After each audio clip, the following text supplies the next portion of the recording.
Hello students, मी Prathamesh sir. आपण आज व्हीजीटी original या चॅनलवर आणि आज आपण व्हीजीटी ओरिजिनल या चॅनलवर स्पीच रायटिंग शिकणार आहोत.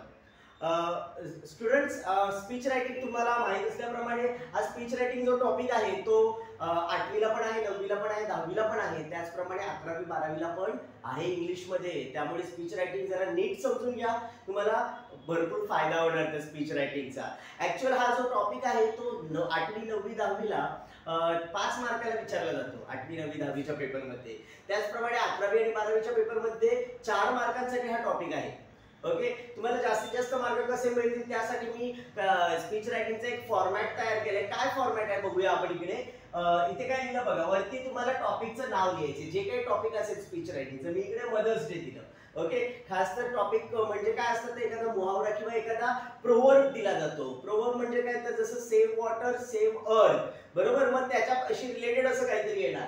ओके, मी इकडे पुढे काय लिहिलं, पहिला पॅरेग्राफ जसं मी लिहिलंय तसं कॉपी करा.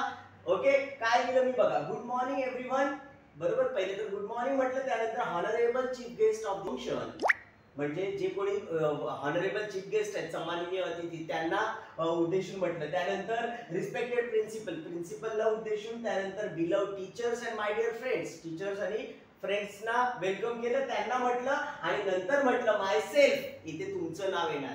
तुम्ही जे कोणी आहात तुमचं नाव इथे टाकायचंय. मी इथे अल्टरनेटिव्ह नाव घेतलंय.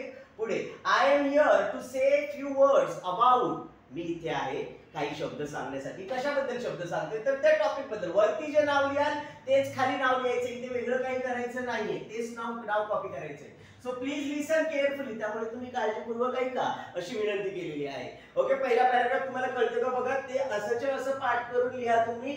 सेकंड पॅराग्राफ मध्ये तुम्हाला टॉपिकशी रिलेटेड लिहायचं. समजा मदर्स डे आला तर मदर्स डे शी रिलेटेड, किंवा सेव्ह वॉटर सेव्ह अर्थ आलं त्याच्याशी रिलेटेड लिहायचंय. ओके, शेवटच्या पॅराग्राफ मध्ये काय करायचंय तुम्हाला, स्पीचच्या शेवटी असं लिहायचंय, thank you so much for giving me this opportunity to express my view, माझं दृष्टिकोन व्यक्त करण्याची मला तुमच्या समोरची संधी दिली त्याबद्दल धन्यवाद, बरोबर. त्यानंतर I thank from bottom of my heart, मी माझ्या हृदयाच्या कोणापासून तुमचं धन्यवाद देतो for your patient hearing, patient म्हणजे शांतता, म्हणजे शांततेने तुम्ही जो ऐकलात, सहनशीलतेने जो ऐकलात माझं भाषण, त्यामुळे तुमचं धन्यवाद.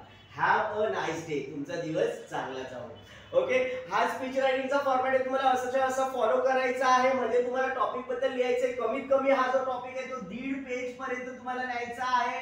ओके, जर 8वी 9वी 10वीच्या पेपरमध्ये जो 5 मार्काला आहे, जर तुम्ही 1.5 पेज बरोबर फॉलो केलं, चांगलं लिहिलं, तुम्हाला कमीत कमी 3.5 ते 4 मार्क देण्यापासून कोणीच अडवणार नाही.